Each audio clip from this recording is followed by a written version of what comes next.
beautiful people, and welcome back to my channel. It's your girl, Young CHAZ, Choosy CHAZ, Glamour CHAZ, CHAZ Doe, CHAZzy Reed, CHAZzy Poo, Do Too Much CHAZ, all of the above, and I am back again with another YouTube video. So firstly, I want to thank you all for clicking on this video. So if you are new to my channel, please be sure to go ahead and click that subscribe button right here so you can subscribe to my YouTube channel that fast and stay connected to all that I do and all that I have to offer.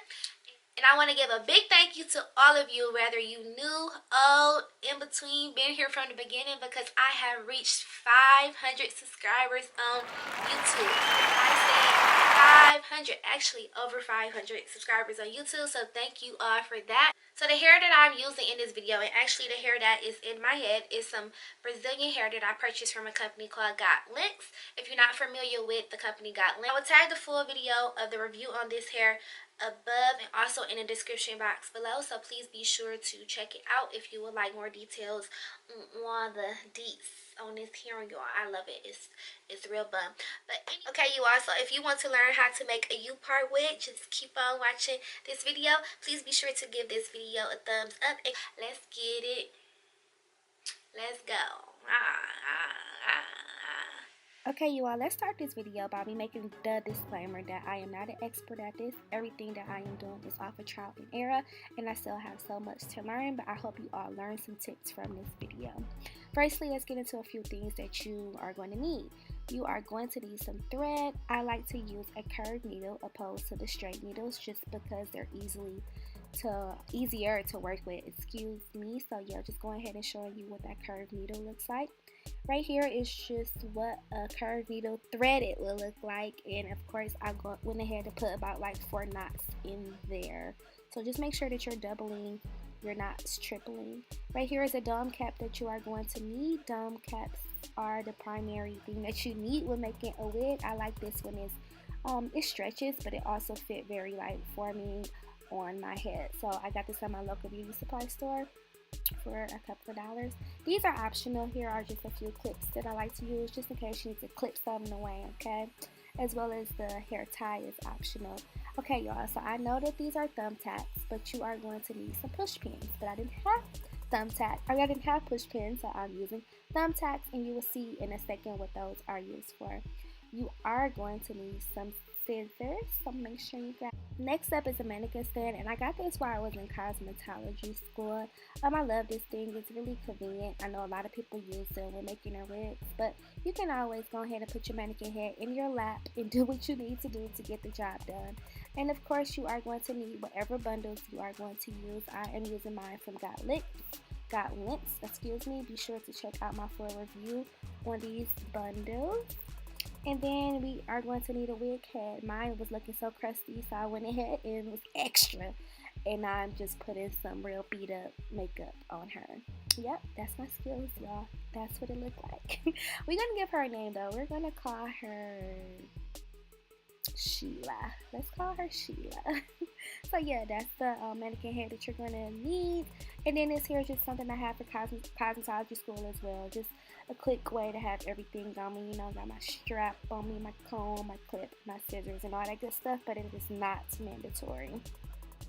And then I'm showing you all how this mannequin stand works. It's just easily attached to a table, and it can be adjusted up and down, and you just go ahead and slide Sheila on top, and we are ready to go. So firstly, you all, I'm just going ahead and putting my dome cap on my mannequin head. I do not measure my head. I know a lot of people do. It has always worked perfectly for me as far as my cap fitting like tightly on my head. So I'm just doing what works for me. But you should do what works for you also. This is that thumbtack push pin that you will need to kind of keep the cap in place. And then I had already put the cap on my head and identified where my ears were and where I wanted my U part to be. I'm just going ahead and using a little eyeliner pencil to darken those spots so I can just kind of eye out where I want those tracks to stop and begin, etc., etc. Next up, we are going to begin. So this is a tip that I will like you all to take note on. I like to begin by putting my curved needle underneath my cap. this here, just make sure that that needle is not sliding when you put it through. So yeah, like to start underneath my cap there, and then we are going to go ahead and start with our 20-inch bundles using the gauntlet here. So I'm going to go ahead and start that. When I first start my first track, I like to go through the weft. Other than that, I sew underneath the weft. Sewing through the wefts, I've been told that it causes a lot of shedding to the head, so I would highly recommend that you sew underneath and only sew through the wefts when like starting your track or like doing a flip over method. Throughout this video, I will only be doing the flip over method. I do not cut my bundles at all, and you all will also get a chance to kind of see that. So I'm just going ahead in that same spot and just putting a few stitches through before I go ahead and move through the head. Here I'm just moving through the head.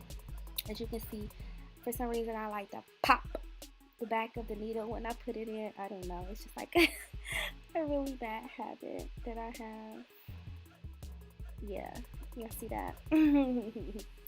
So next up, I am showing you how I like to place my tracks at least a finger length apart when making a wig. I think it's the perfect space that you need, and I was still able to use all of my bundles by doing so, and there wasn't any like big gaps in the head.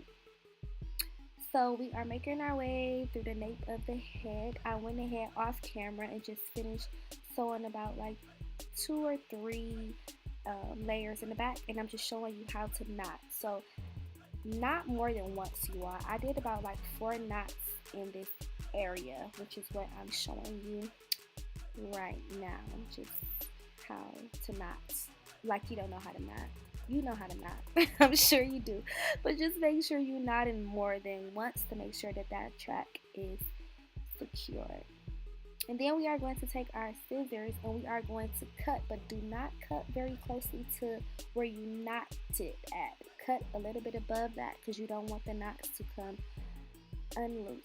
So now we are going to reposition our cap because I finished the nape, and now I'm going to begin to go around the curvature of the head. So I like to move my cap upward just so I can, you know, get the idea of how the tracks are going to lay. Now I'm going to begin to go a bit above the ears and start to sew that way. Yeah, that way. So that's what I'm doing right now. Y'all excuse my TV. I was watching 7 Seconds in the Back. That show is so good. Watch it on Netflix if you haven't yet. So yeah, just go ahead and sewing underneath the weft. Underneath the weft. Making my way up to that point where the ear was going to be. So I made my way up to the point, and I'm just showing you all now how I begin to do the flip over method.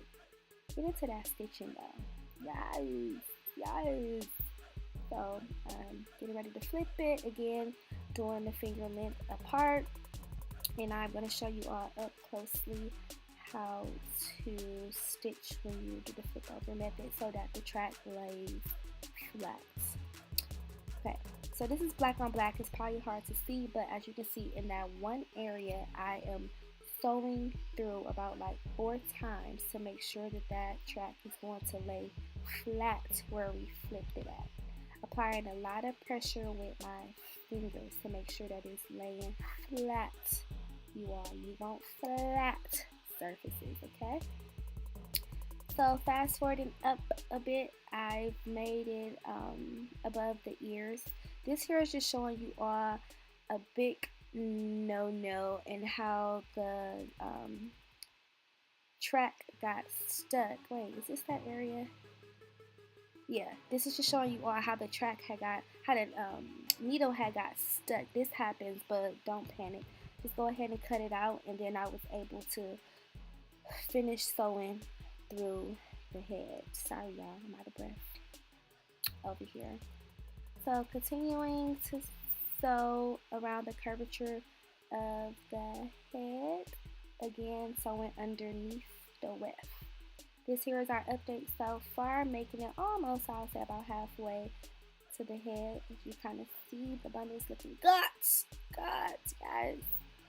So we're making our way to the top of the head. Now I am using I am doubling my tracks. Right here I'm showing you how I'm going to have to lay one track, then lay the other, and then put them together and then sew the remainder of the way. Simply because these tracks, these wefts were really thick. So right here I'm just showing you what that will look like a little bit.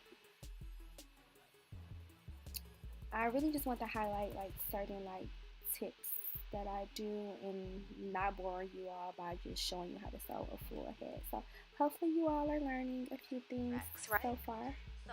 So Yeah, I'm gonna let the clip play right here. thick. Like they're really thick. They're really thick. So because I was doubling them and this is going to be the last track, I didn't want to cut into my bundle, right? So I kind of just went ahead and sewed one of the double wefts across, and then this is the other one. But as you can see, it's doubled, so it's still up here. So now I have to go in with another needle and sew this one down and across like that.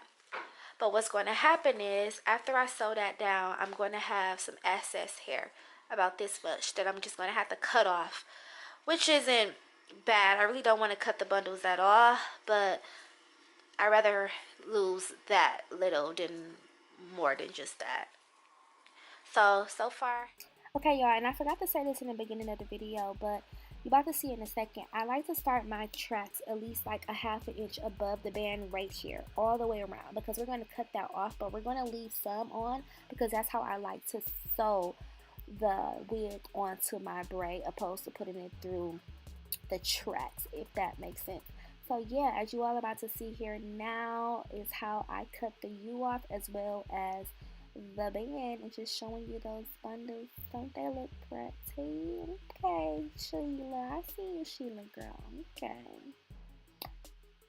Okay, so right here is kind of like the finished, almost the finished product.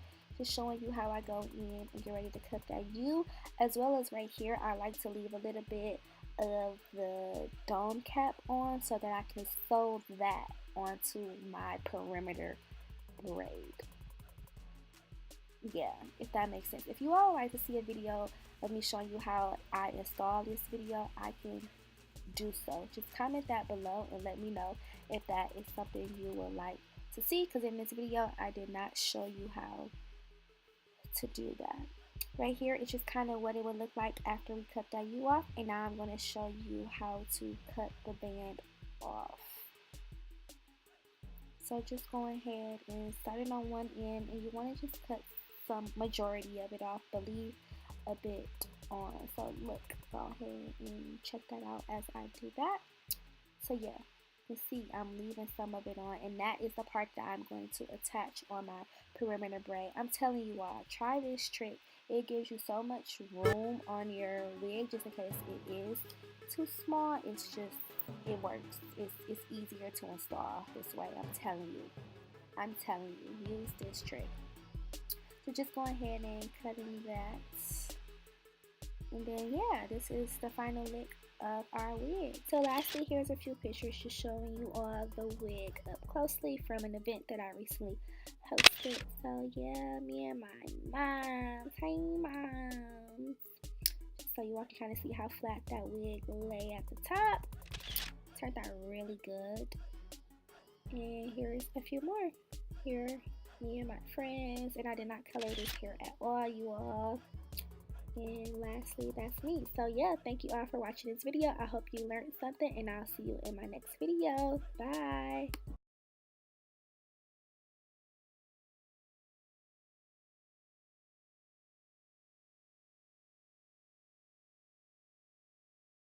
Oh, look at that. Look how I just run my fingers through this hair. I see what the girls was talking